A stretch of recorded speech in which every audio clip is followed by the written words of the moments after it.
కర్మబంధం, రుణబంధం మన జీవితంలో ఎలా వస్తాయో ఈ వీడియోలో తెలుసుకుందాం. పోయిన జన్మలో మనం ఎవరికైనా రుణపడి ఉంటే ఆ రుణబంధాన్ని తీర్చుకోవడానికి వాళ్ళు తిరిగి మళ్ళీ పుట్టి మన జీవితంలోకి వస్తారు. ఆ విధంగా వచ్చి మనకి సంతోషాన్ని గాని బాధను గాని కలిగిస్తారట.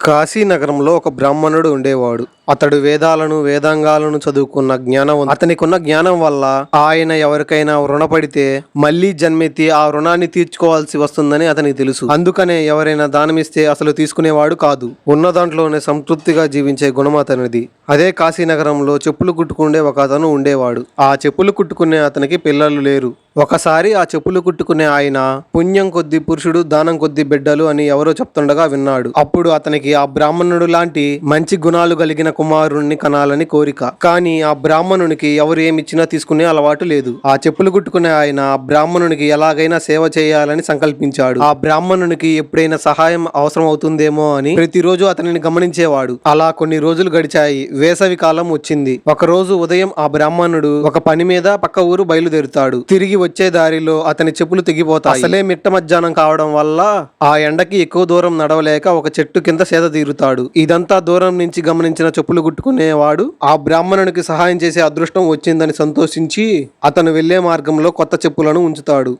ఆ తర్వాత ఆ బ్రాహ్మణుడు ఆ చెప్పులను చూసి సంతోషించి తప్పక ఆ చెప్పులను ధరించి ఇంటికి వెళ్తాడు. తర్వాతి రోజు ఆ ఊర్లో నాకు మార్గం మధ్యలో చెప్పులు దొరికినవే అని అవి ఎవరివో వచ్చి తీసుకోవాల్సిందిగా ఆ ఊర్లో దండోర వేయిస్తాడు. కానీ ఎవరు వచ్చి ఆ చెప్పులను తీసుకోలేదు. అప్పుడు ఆ బ్రాహ్మణుడు అయ్యో నేను ఎవరికో రుణపడ్డానే, ఆ రుణాన్ని తీర్చడానికి నేను మళ్ళీ పుట్టవలసి వస్తుందని దిగులుతో కొన్ని రోజుల తర్వాత మరణిస్తాడు. ఆ బ్రాహ్మణుడు మరణించిన కొంతకాలం తర్వాత ఆ చెప్పులు కుట్టుకునే వాని ఇంట్లో ఒక మగ పిల్లవాడు పుడతాడు. ఆ బ్రాహ్మణుని రూపంలో ఉన్న ఆ పిల్లవాడు బాపనయ్య అని నామకరణ చేస్తారు. ఆ తర్వాత తన భార్యతో ఇలా చెప్తాడు, మనకు పుట్టింది ఆ బ్రాహ్మణుడు అని, తన రుణాన్ని తీర్చుకోవడానికి మనకు కొడుగ్గా పుట్టాడు అని చెప్తాడు. ఇంకా తన కుమారుడు ఏదైనా సంపాదించి ఇస్తే చేత్తో తీసుకోవద్దని, తాకవద్దని తన భార్యకు చెప్తాడు. కొన్ని రోజుల తర్వాత తన కుమారుడైన బాపనయ్య మంచి పనులు చేస్తూ ఉండడం వల్ల ఒకసారి అతనికి ఆ రాజ్యంలోని రాజు బంగారు నాణ్యాలను బహుమతిగా ఇస్తాడు. ఆ బంగారు నాణ్యాలను సంతోషంతో తన తల్లికి ఇస్తాడు. పట్టరాని ఆనందంలో ఉన్న ఆమె తన భర్త చెప్పిన మాటలను మర్చిపోయి ఆ బంగారు నాణ్యాలను తీసుకుంటుంది. అంతటితో తన రుణబంధం తీరిపోయినందువల్ల తన కుమారుడైన బాపనయ్య హఠాత్తుగా కుప్పకూలి మరణించి వైకుంఠానికి వెళ్తాడు. అందుకే మనిషి జీవితం ఒక మాయ. కళ్ళు మూసి తెరిచేలోపు బాల్యం, యవ్వనం, వృద్ధాప్యం వస్తాయి. అందుకనే జీవితంలో ఎవరినైనా మోసంగాని, అన్యాయంగాని చేస్తే ఆ రుణాన్ని వడ్డీతో సహా తిరిగి చెల్లించడానికి మనకు భార్యగాను, భర్తగాను, పిల్లలుగాను, తల్లిదండ్రులుగాను, ఇంకా బంధువులు, స్నేహితుల రూపంలో మన జీవితంలోకి వచ్చి మనకు బాధను గాను, సంతోషాన్ని గాని కలిగిస్తారు.